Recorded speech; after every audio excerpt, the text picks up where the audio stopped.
অষ্টম শ্রেণী তোমাদের কিছুদিন পরেই বার্ষিক পরীক্ষা। বাংলাদেশ ও বিশ্ব পরিচয় নিয়ে তোমাদেরকে এখন সাজেশন দিচ্ছি, এখান থেকে ইনশাআল্লাহ হুবহু কমন পড়বে। তোমরা সাজেশনটি একটু ভালো করে দেখে নাও।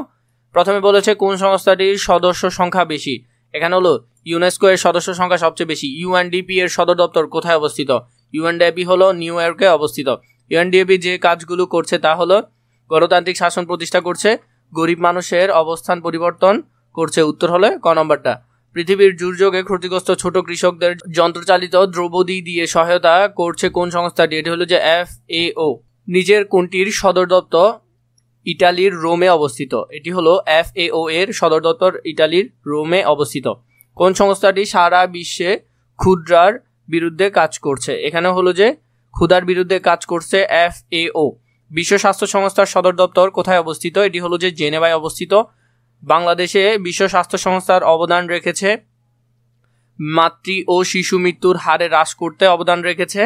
এরপরে হলো যে পরিবেশ পরিকল্পনা বাস্তবায়নে এখানে না বিশুদ্ধ পানির ব্যবস্থা নিশ্চিতকরণে এটি কাজ করেছে।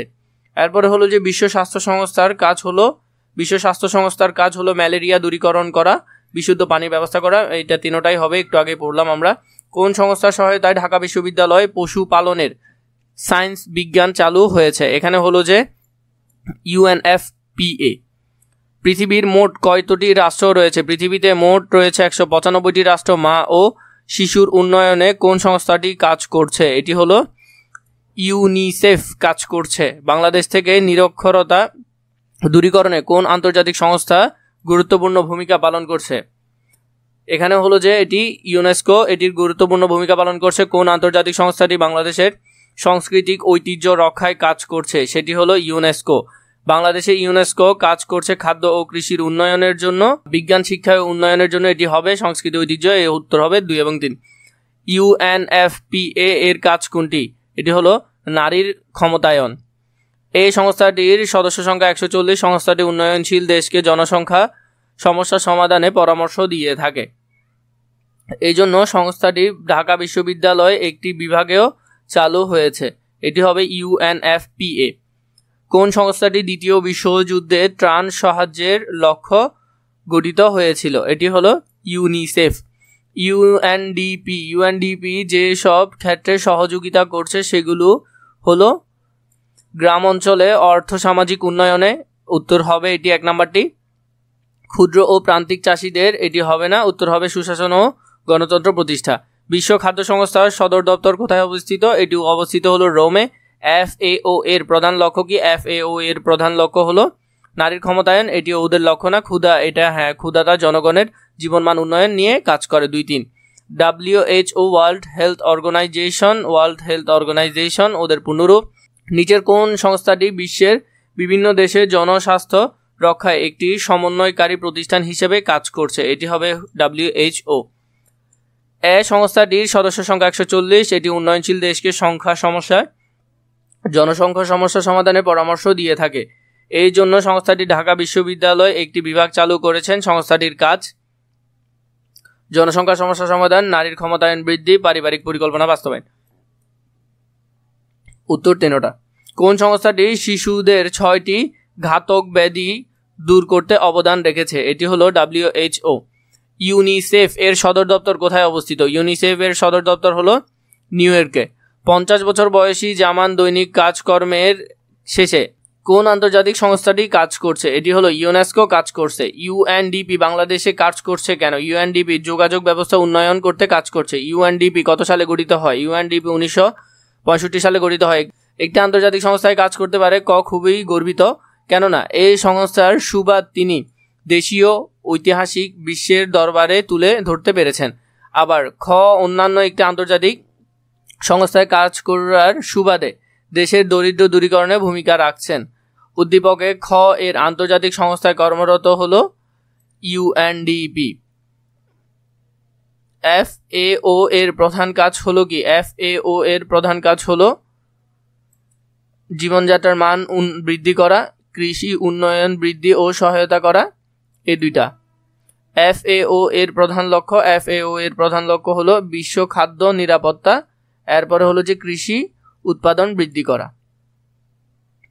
জনাব শাহিন একটি আন্তর্জাতিক সংস্থায় স্থানীয় প্রতিনিধি হিসেবে বাংলাদেশে কর্মরত থেকে দেশের সকল মানুষের সর্বোচ্চ স্বাস্থ্য সুবিধা দেওয়ার জন্য কাজ করছেন।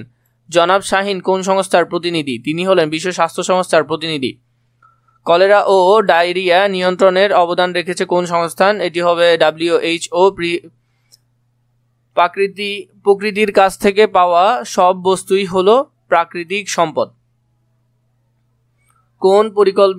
কোনটি পরিকল্পিতভাবে ব্যবহার করলে দেশের সামাজিক ও অর্থনৈতিক অবস্থার উন্নয়ন ঘটানো সম্ভব? সেটি হলো মাটি।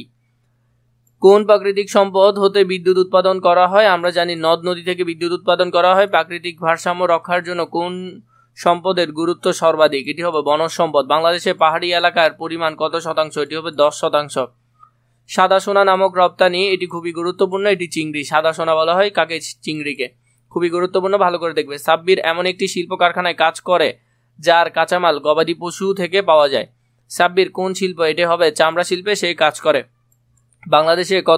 বাংলাদেশে প্রথম চিনিকল প্রতিষ্ঠিত হয় কত সালে? 1933 সালে চিনিকল প্রতিষ্ঠিত হয়। কোন সালে ছাতক সিমেন্ট কারখানা স্থাপিত হয়? এটি হলো 1940 সালে ছাতক সিমেন্ট কারখানা প্রতিষ্ঠিত হয়। সিমেন্ট শিল্পের কাঁচামাল হিসেবে ব্যবহার হয়, এখানের মধ্যে ব্যবহার হয় চুনাপাথর ব্যবহার হয়, প্রাকৃতিক গ্যাস ব্যবহার হয়, এই দুইটি।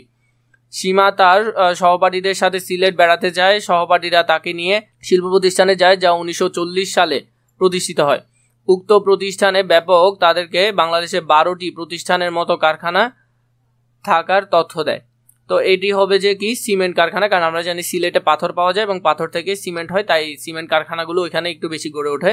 অষ্টম শ্রেণীর ছাত্র আরিফ তার বন্ধুদের সাথে সিমেন্টের ছাতকে বেড়াতে গিয়ে বাংলাদেশে একটি উল্লেখযোগ্য প্রতিষ্ঠান প্রদর্শন করেন। উক্ত কারখানায় উৎপাদিত পণ্যের কারখানা হিসেবে ব্যবহৃত হয়। এখানে উত্তর হবে কি 1 নাম্বার এবং 3 নাম্বার, প্রাকৃতিক গ্যাস এবং চুনাপাথর, কারণ কয়লা সেখানে ব্যবহার করা হয় না। কোন দেশের অর্থনৈতিক উন্নয়নে সবচেয়ে বেশি গুরুত্বপূর্ণ অবদান হলো যে শিল্প সম্পদের?